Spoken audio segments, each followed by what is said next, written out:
I wasn't invited to my own son's birthday party, so I sent him the gift that made him gasp in silence, a copy of the updated will with his name removed. Under the heavy shade of the porch, the sun just starting to sink behind the spruce trees, I stood still, absolutely still. A slick, hot splash of red paint clung to my scalp, slid down my forehead, over my shoulders, soaking into the knit of my shawl and the hem of my long old-fashioned skirt. It stung my eyes, not because of the chemicals, but because of what it meant. I did not flinch. My fingers were still curled gently around the ribbon of the small, square box I had spent hours wrapping the night before. "Happy now?" Eric sneered, his voice cold and amused. "That ought to match the rest of you. Cheap, outdated, useless." I blinked, not at the pain, not at the humiliation, but at the words. He stood there smirking, like he had just won a bet. "Do not come to my birthday," he said, louder this time, in case the neighbors missed it. "You're an embarrassment, just a leftover. I don't need a leftover." Then he leaned in, still grinning, still holding the dripping bucket. "Let me help you redecorate, Ma. You're just an old can of paint, used up, stinking, and disposable." I said nothing. My fingers trembled slightly, the way they always did when my blood sugar dipped too low, but I did not loosen my grip on the gift box. The red had already soaked through the ivory wrapping, melting the gold ribbon into pink strings that clung to my hand. Inside that box was the last thing I ever thought I would give him.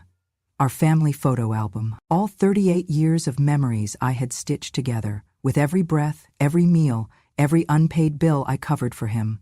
The first page held a letter, written just 2 nights before. "Happy birthday, Eric. I'm proud of you. Always."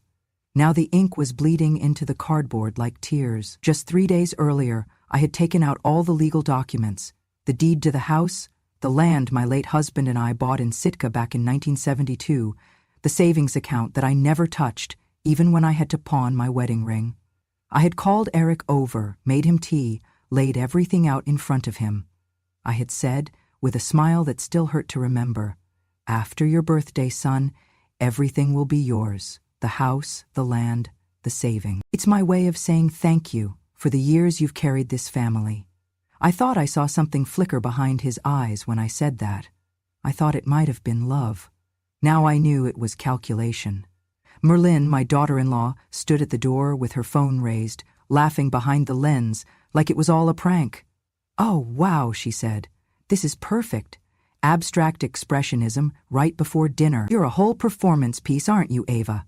I looked at her, not with anger, but with a quiet kind of grief. I remembered the week she miscarried her first child, and I sat at the foot of her bed, holding her hand through the night, while Eric was away on business.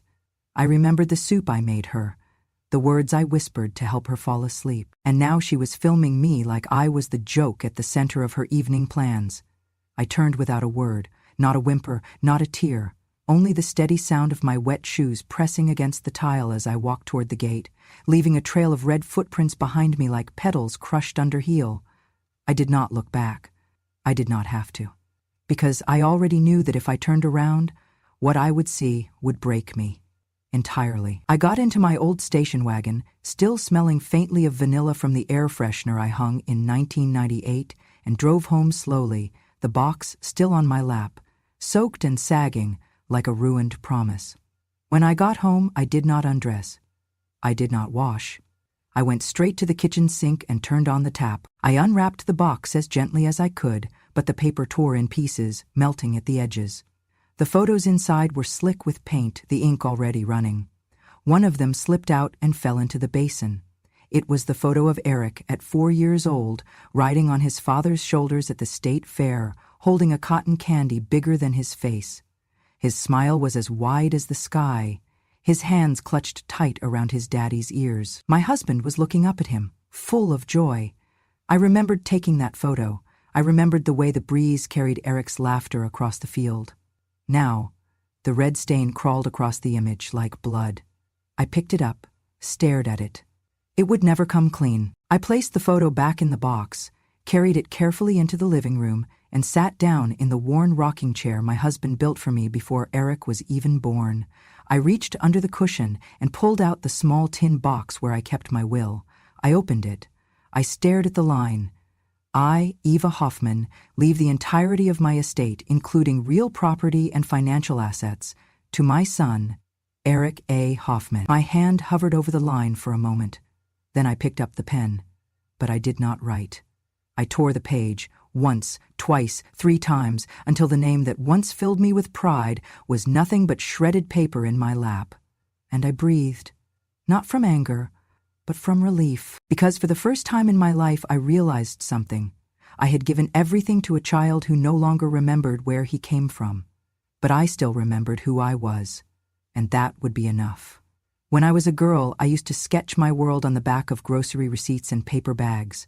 Trees, animals, my father's hands, my mother's worn slippers, whatever felt permanent to my small eyes. My first paintbrush came from a second-hand store in Anchorage, a gift from my Sunday school teacher who saw how I stared too long at the stained glass windows during Mass. By 32, I had my first gallery show, small, local, but mine. At 35, one of my oil paintings, a silent portrait of a fisherman's widow watching the sea, was chosen as the cover of the Alaskan Historical Review's anniversary edition. It was a quiet honor, but it made me feel real. Then came Eric. I was 37 when he was born. A miracle, they said. A child after 2 miscarriages and 1 long winter of depression that I never spoke aloud. My husband built him a crib by hand. I gave up my brushes. It's only for a few months, I told myself. I'll go back. But months turned to years. Canvas dried in the garage, brushes stiffened with old paint. My hands, once steady with detail, became rough with laundry, chopping boards, and wiping tears. Eric grew fast. He was a spirited boy, restless, sharp, always asking for more, and I gave it to him, every time. When my husband died in a work accident, crushed beneath collapsed scaffolding, Eric was 12. I didn't cry in front of him. I sold my last 3 paintings to cover the funeral and pay off our mortgage. Art won't feed a boy, I told myself. Then came my mother-in-law. Stroke, paralysis. The smell of antiseptic and bedpans filled my hallway for 8 long years. I bathed her, fed her, sang to her when she forgot who I was. Eric was in college by then. He rarely came home. "You're not still wasting time with that painting stuff, are you?" he asked once over the phone. "I mean, you're pushing 70, Ma. Maybe focus on being useful?" Useful. I swallowed that word like spoiled milk. It stayed in me, turned to acid. Still, I kept the peace. I kept the house. I kept the calendar on the fridge marked with all his business trips and Merlin's birthdays and the due dates for their 3 kids. Then one day, an email came. The Historical Review was hosting a retrospective of former cover artists. They wanted to feature my painting again 50 years after its debut. I printed the email, set it beside a pot of tea, and waited for Eric to stop by. When he did, I told him, gently, proudly, that I was thinking of attending. He didn't look up from his phone. "Thoidi me?" he said in a flat voice. "Don't go playing that starving artist card again. Nobody cares about some old oil painting in a room full of other nobodies. It's embarrassing." "Embarrassing," I whispered. He shrugged. "Focus on being a good grandma, a normal mom. That art stuff, it's just a phase you forgot to grow out of." That night, I folded the email into a square and slid it into the back of the old Bible on my shelf. I did not go to the exhibit. When Merlin moved in after marrying Eric, she brought a lot of change. She had opinions on the curtains, the food, the way I spoke too softly, the shape of the dining table. But what broke me, what truly broke me, was the day she walked into the den and saw my late husband's painting of me, pregnant, barefoot, smiling at a bowl of cherries. She called it haunted. "I'm sorry, Eva, but I'm not comfortable having that thing in my house. It's gloomy. The baby's room is next to this one. I don't want the vibe getting in." I nodded, took it down, wrapped it in cloth, put it in the attic. Later, I overheard her telling her friends at a barbecue, "I'm not letting her hang that creepy Depression-era art in my house. Looks like she painted with blood." They laughed. I rinsed the dishes. Then came the bankruptcy. Eric had made a bad investment, some tech startup in California, all buzz and no substance. They were 3 months from foreclosure. Merlin came to me in tears. Eric came with silence and sweat down his temples. "I don't expect anything," he said, "but if you could help, I'd pay it back, I swear." I opened the safe that night. Inside was a painting, one I had never sold. A scene from Sitka, the dock at dusk, light catching on the water like silver ribbon. It had once been appraised at $80,000. I called a collector I had met decades ago. He came the next morning. He paid cash. I gave it all to Eric. He said nothing for a moment, then gave me a pat on the back and said, "Thanks, Ma, you're a real one." He never brought it up again. I never saw that money again, but I did see them build a deck that spring. A new deck, with a fire pit and a TV screen for outdoor movie nights. That was what my painting became. A place to watch Marvel movies under the stars. I stayed quiet. I always stayed quiet. Until today. Until the paint, red like shame, thick like old blood, ran down my neck and stained the ribbon of the gift I had wrapped by hand. Until the boy I carried for 9 months and raised for 40 years looked me in the eyes and said, "I don't need you." Until Merlin, with her phone out, laughed and called my humiliation performance art. Until I stood, soaked and shaking, and realized that maybe I was not needed, not in their world, but that did not mean I was worthless. It only meant I had been looking in the wrong direction. That night, I did not cook. I did not clean. I did not call anyone. I went into the attic, took down every painting I had wrapped in cloth, and lined them up in the hallway. I looked at them like old friends I had not spoken to in decades. They waited for me. Quiet, patient, unlike my son, unlike his wife. I slept with the lamp on and a brush in my hand, and for the first time in years I dreamed in color. I spent the rest of that day in silence. The kind of silence that grows heavy, not peaceful. The kind that sits on your chest and doesn't let you breathe properly. I peeled off the soaked clothes, layer by layer, in the laundry room, standing on the old tile floor that had warped slightly over the years from too many winters. I turned on the sink and watched the red paint swirl into the drain like blood circling before disappearing. The shawl my mother had knitted for me, the one I wore every holiday, was ruined. The silk blouse I saved for special occasions, gone, but I did not cry over fabric. What gutted me was the box. It sat on the counter, sagging at the corners, waterlogged and bleeding red. The ribbon had dissolved into a thin pink thread. I untied it carefully, not to save it, but to honor what I had once hoped it would mean.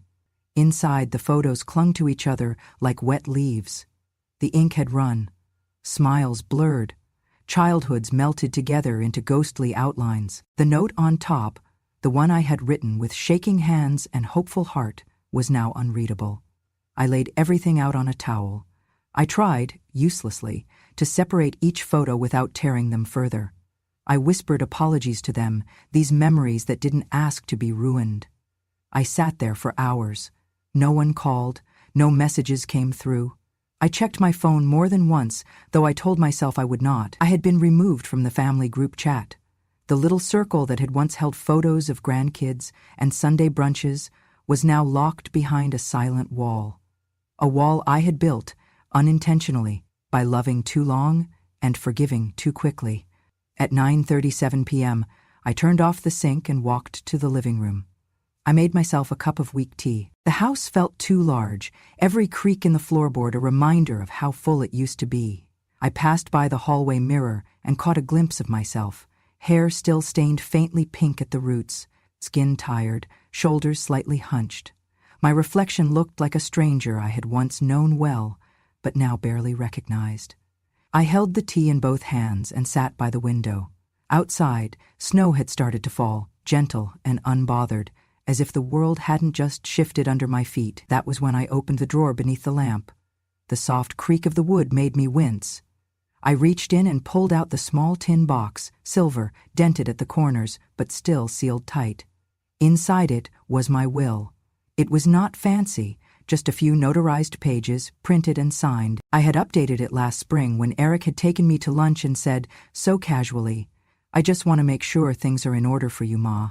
You know, legally, for peace of mind."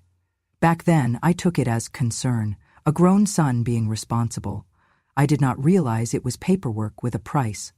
Now, under the soft yellow light of my table lamp, I unfolded the document and read every line slowly. My eyes paused at the part that named Eric Alexander Hoffman as the sole beneficiary of my estate. The house, the land in Sitka, the savings account I had never touched except to help him. I stared at that name for a long time. Then I reached for my pen. I uncapped it, held it over the page, but I did not write. Instead, I tore the page in half, then in quarters, then into shreds so small they looked like confetti. I gathered the pieces and placed them in the fireplace. I did not light them yet. I just watched them sit there, quietly, like the ashes of a story I had told myself for too long. That Eric was still the boy who hugged me tightly after nightmares. That Marilyn was still the young bride who held my hand after her miscarriage. That family, by blood, by marriage, by decades of shared dinners and holidays, was unbreakable. I saw now how brittle it had become, how they had drawn lines around me, quietly, until I was outside the circle. It was not the paint that ruined me. It was the precision with which they cut me out and called it kindness. I walked upstairs to the attic, once again. It was cold. The light flickered when I turned it on. I stood in the middle of boxes and dust and time. Then I reached into the farthest corner and pulled out the trunk I hadn't opened in over 20 years. Inside, my canvases. Old works I thought I had said goodbye to. Pieces I had wrapped in soft cloth and stored away, telling myself they didn't matter anymore, that Eric and the house and dinners on Sunday were more important. But now, those dinners had stopped. And these paintings, these quiet survivors of a younger version of me, they were still here. I unwrapped one. It was the dock at Sitka in early morning fog, a fisherman's boat gliding across water like it was skating on glass. I traced the brushstrokes with my fingers. I remembered who I was when I painted it. A woman in love, a mother in bloom, an artist with something to say. I had buried her under motherhood, under sacrifice, under silence, but she was not dead, just forgotten. I brought the painting downstairs and set it by the fireplace, not to burn it, to remember it. Then I picked up my tea, now cold, and sat back down at the table, and I whispered out loud to the silence around me, "You were the light of my life, Eric, but light, when misused, will burn." The snow continued to fall outside. The house remained still. But inside me, something was moving again. Something slow, something strong. Not revenge, not anger, just clarity. And clarity, I had learned, was the first step toward freedom. It had been 3 days since the paint, 3 days since the silence, since I'd heard a voice in this house other than my own, since I'd felt anything other than numb resolve and cold tea between my fingers. That morning I opened the curtains just enough to let in the gray daylight. I made oatmeal not because I was hungry, but because I needed the ritual. I sat down at the kitchen table where no one had joined me in months, and I let the quiet stretch long enough to remember a voice I had not heard in years. A little girl's voice. "Mama says I'm too loud. She says I ruin the house." I remembered the tiny figure with tangled hair and bruises that looked like shadows under her skin. She used to sit on the porch steps after school, holding a coloring book with no crayons.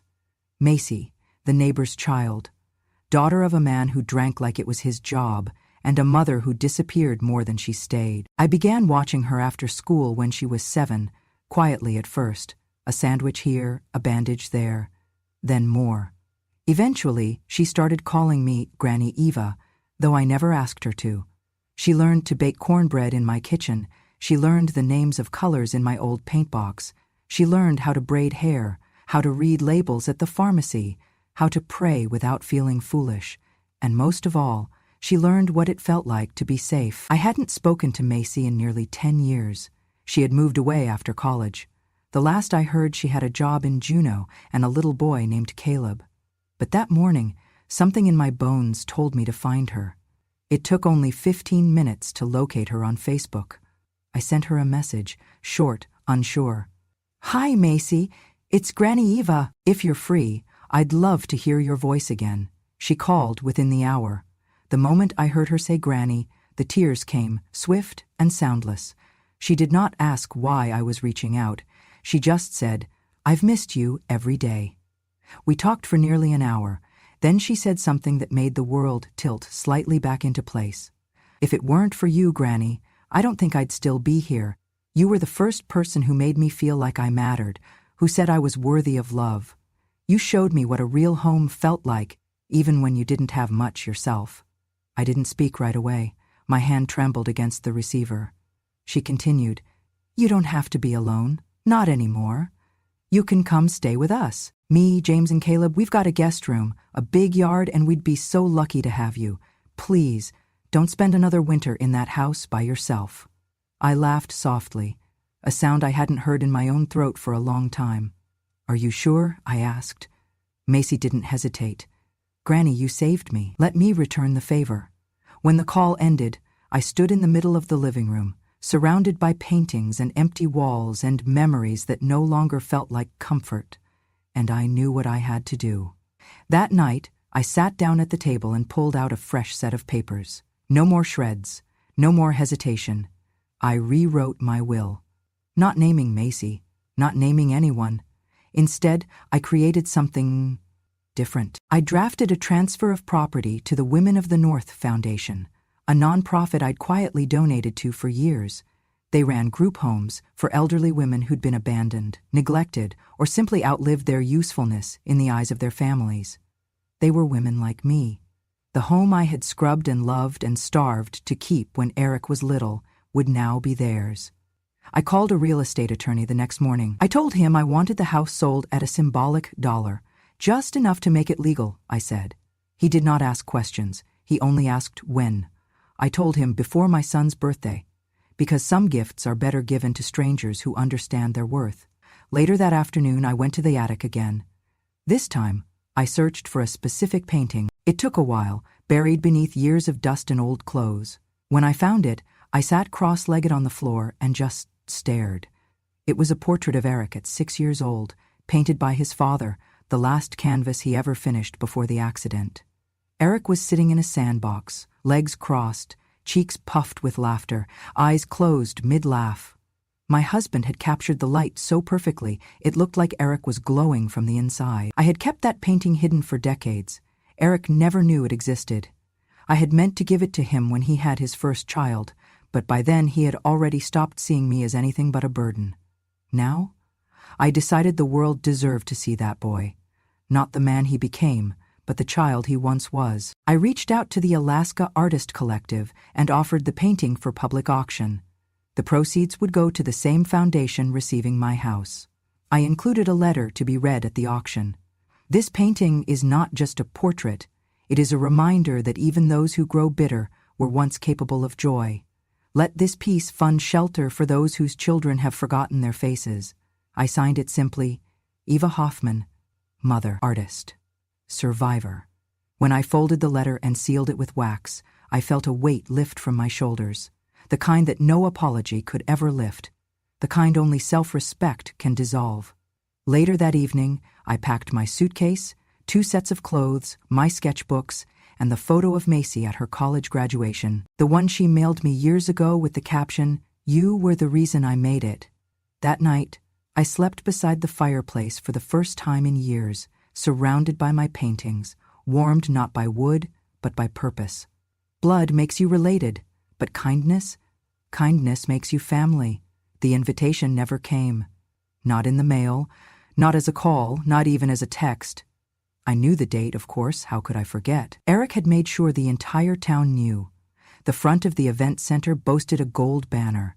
"Celebrating Eric Hoffman, ni Pufa Dolamanca, Entrepreneur of the Year, Husband of the Decade." It was being held at the Birch and Cedar Country Club, the kind of place I once cleaned toilets for on weekends to make ends meet when Eric was little. Now he was renting out the ballroom to celebrate himself. Macy offered to drive me past the venue that evening, not to torture me, but to help me see it with both eyes open. "Closure," she said gently. I stayed in the passenger seat, gloved hands folded in my lap, watching through the window as guests in heels and tuxedos laughed their way inside. Ice sculptures glinted under the chandelier light. A valet took keys from a sleek black car. Merlin stepped out wearing a satin gown that must have cost more than my first car. She posed for photos, her hand resting on Eric's chest, smiling like she had just won something. In a way, she had. She had won the part of his life where I used to belong. Macy parked 2 blocks away. We waited in silence. The package I had prepared was already inside. I had mailed it 2 days earlier, certified and insured. Delivery confirmed at 5:14 p.m. I timed it perfectly, just before dinner was served, when the room would be full and attention would be fixed on the presentation. And there would be a presentation. Eric loved putting on a show. They projected a slideshow onto a massive screen in the ballroom. Baby Eric, toothless and drooling, Eric at graduation, Eric with his first car, Eric with his first office. Voice-over narration gushed about his relentless ambition, his loyalty to family, his humble beginnings. Every image that once included me, cropped. In every birthday photo, it looked like he had baked the cake himself. Not one mention of the woman who held his head through fevers, who covered his tuition when he failed his scholarship, who sold her last, unsold painting to save his marriage. I was not erased. I was deliberately removed. After the video ended, Merlin took the mic. She began her speech with tears in her eyes. "I'm just so grateful," she said, voice quivering, "to be married to a man who understands what it means to build a legacy. Eric doesn't just create wealth. He creates love. He creates family." The audience applauded. Then the MC interrupted with a special announcement. "A surprise delivery has just arrived from Mr. Hoffman," he said, lifting a hand-carved wooden box onto the table. "We're told it's from his mother. I should have prepared him. Perhaps he thought it was a heartfelt apology or inheritance, so he dared to open it on stage." Laughter rippled through the room. Someone joked, "Maybe she's finally giving him that painting money." Eric smiled, but it was tight. He opened the box in front of everyone. Inside, 3 items. First, a folder containing the revised will. The first page had Eric's name at the top, then crossed out in thick red ink. Below it, in firm, unmistakable handwriting, was a new statement. "I, Eva Hoffman, being of sound mind and clear intention, revoke all prior designations. No inheritance shall pass to Eric A. Hoffman." Second, a photo carefully wrapped in parchment. He unfolded it slowly. It was the painting, The Good Son, Eric at 6 years old, painted by his father, laughing, glowing, innocent. Underneath it was a brass plate etched with the title, The Son I Remember. And finally, a card. Simple. Unfolded in silence. He read it aloud, though his voice cracked halfway through. "If you feel loss, my son, imagine how your mother felt when you threw her away like an empty can of paint." The room fell utterly still. No one clapped, no one laughed. Merlin reached for Eric's arm, but he pulled it away. He stood there, red blooming in his neck, jaw clenched. For a moment I thought he might cry. But he didn't. He dropped the card back into the box and walked off stage, leaving Merlin frozen beneath the spotlight. I imagined her standing there, palms sweating, teeth tight, wondering if anyone was still watching. Wondering how she would explain this to her parents, to the investors in the room, to her perfectly curated online following. But I did not feel pity. Outside, in Macy's car, I let out a breath I had been holding for 3 decades. "Was that too much?" I asked softly. Macy shook her head. "It was just right." We drove home in silence. The stars were out now, and they looked nothing like spotlights. They looked honest, permanent, the way love should have been. The morning after the party, I woke up before dawn, not from worry or grief or habit, but because something in me had shifted. I felt it deep in my bones, the kind of stillness that comes not from giving up, but from letting go. I made coffee, strong, black. I sat by the window and watched the world stretch into daylight. Then my phone began to buzz. Once, then again, then a flood. Voicemails, texts, emails from unknown addresses. Facebook messages from names I did not recognize. The kind of activity I hadn't seen since Eric was born. And I mailed out baby photos to half the state. At first, I ignored it. Then Macy called. "Granny," she said, her voice breathless. "I think you need to see this." She sent me a link. It was a video. Poorly lit, a little shaky but clear enough. The moment the wooden box was opened at Eric's birthday party. His face when he read the will. Merlin's frozen expression, the crowd's silence. The video was captioned, "She gave him everything. He threw her away. Now she's taking it back." Within 3 hours, it had been shared 10,000 times. By noon, it had passed 1 million views. But that was only the beginning. Another clip surfaced, grainier, crueler. It showed me standing on Eric's porch, drenched in red paint. Merlin's voice in the background, laughing. "Performance art! She's dripping in expressionism!" Someone had filmed the moment. I never knew. It had been posted online weeks earlier, under the title, "Boomer Drama Queen Gets Owned." At first it seemed like a cruel meme, quickly forgotten amidst internet noise, until the will reveal turned it into proof of betrayal. But now, recontextualized alongside the birthday footage, the caption had changed. The thinned-out mother he humiliated was the same woman who saved him from bankruptcy and raised him alone. Comment sections exploded. She gave him everything. He gave her a bucket of paint. I hope that man never sees a dime. What a disgrace. Someone find this woman and give her a goddamn monument. And then came the third wave. A still photo posted by a guest from the party. The painting, the good son. It had been hung at the back of the ballroom, away from the main displays, but as guests lingered, someone had noticed the brass plaque beneath it. Donated by Eva Hoffman. All proceeds to benefit Women of the North Foundation. That photo was retweeted by an art historian with over 400,000 followers, who wrote, "This may be the most poetic act of maternal justice I've ever seen." Suddenly, journalists were digging. Local news stations were calling the venue. Bloggers tracked down the story, connecting the dots. My name was trending on Twitter. Someone called me Alaska's quiet storm. I turned off my phone, not to escape it, but because I had already lived the story. Now the world was simply catching up. But there was one moment I did not expect. Later that afternoon, the owner of the Birch and Cedar Country Club, the man who had personally accepted the painting's delivery, asked to speak with me. Macy put him on speakerphone. He sounded choked up. "Mrs. Hoffman, I don't think you remember me," he said.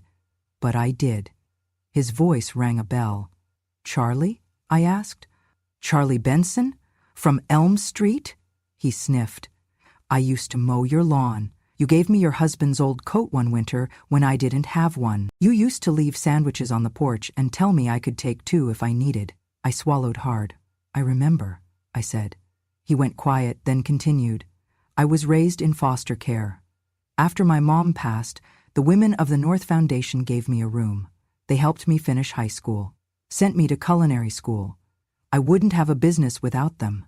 He paused again, then said, "Your painting raised $32,000 in a silent auction last night. That's going to fund 6 beds for 6 women who don't have anyone. You just changed 6 lives." I blinked, stared at the kitchen wall as though it would respond. Then he said the words that cracked something in me. "You gave them a home, Mrs. Hoffman, something your own son forgot to do for you." I did not cry. I only said thank you, softly. After the call, Macy walked in with her laptop open. "You should see this," she said. She pulled up a live stream, a local news anchor standing outside the downtown law offices where Eric had just been dropped from a major contract.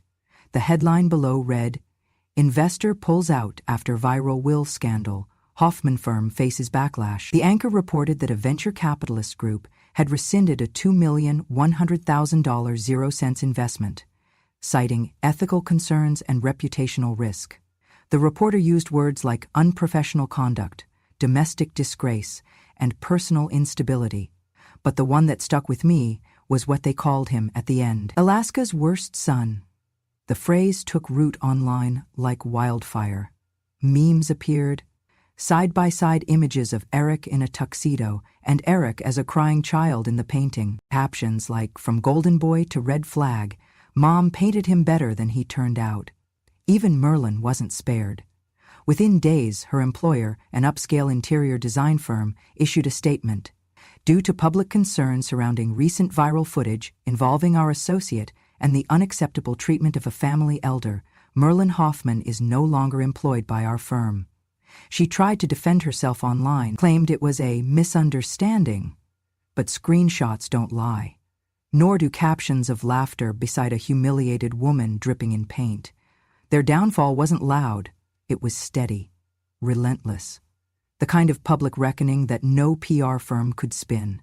And through it all, I said nothing. Not a whimper, not a tear. I did not post a statement. I did not grant an interview. I sat in Macy's kitchen, with Caleb coloring at the table beside me, and I sipped hot cocoa like it was the only thing that mattered, because while they scrambled for damage control, I had already rebuilt something they could not touch. Peace, dignity, a home that did not require my silence, and most of all, the truth. A truth that did not scream. It just sat there, quiet and bright, like a light Eric could no longer dim. It happened on a Wednesday morning.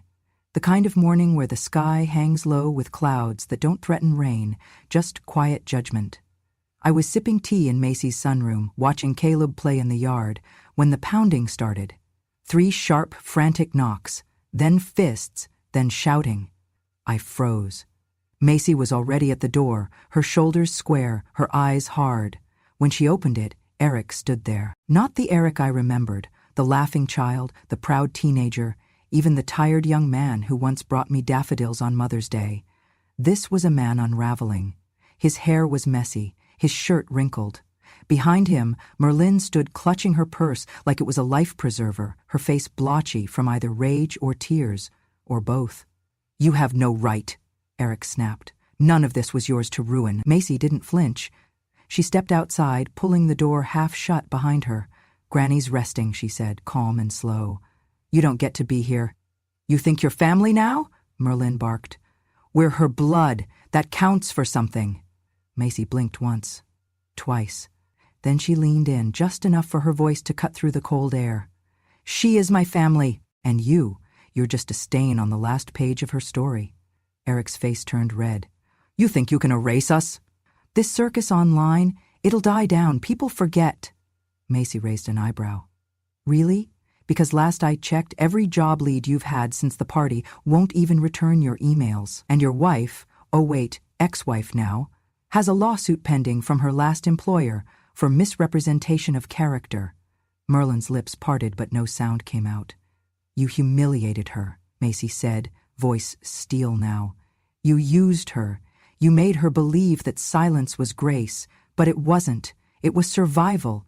And she's not surviving anymore. She's living." Eric stepped forward. That was a mistake. Because Macy had already filed the paperwork. A restraining order, signed, stamped, and in effect as of 2 days ago. By the time he reached the steps, 2 squad cars were pulling into the drive.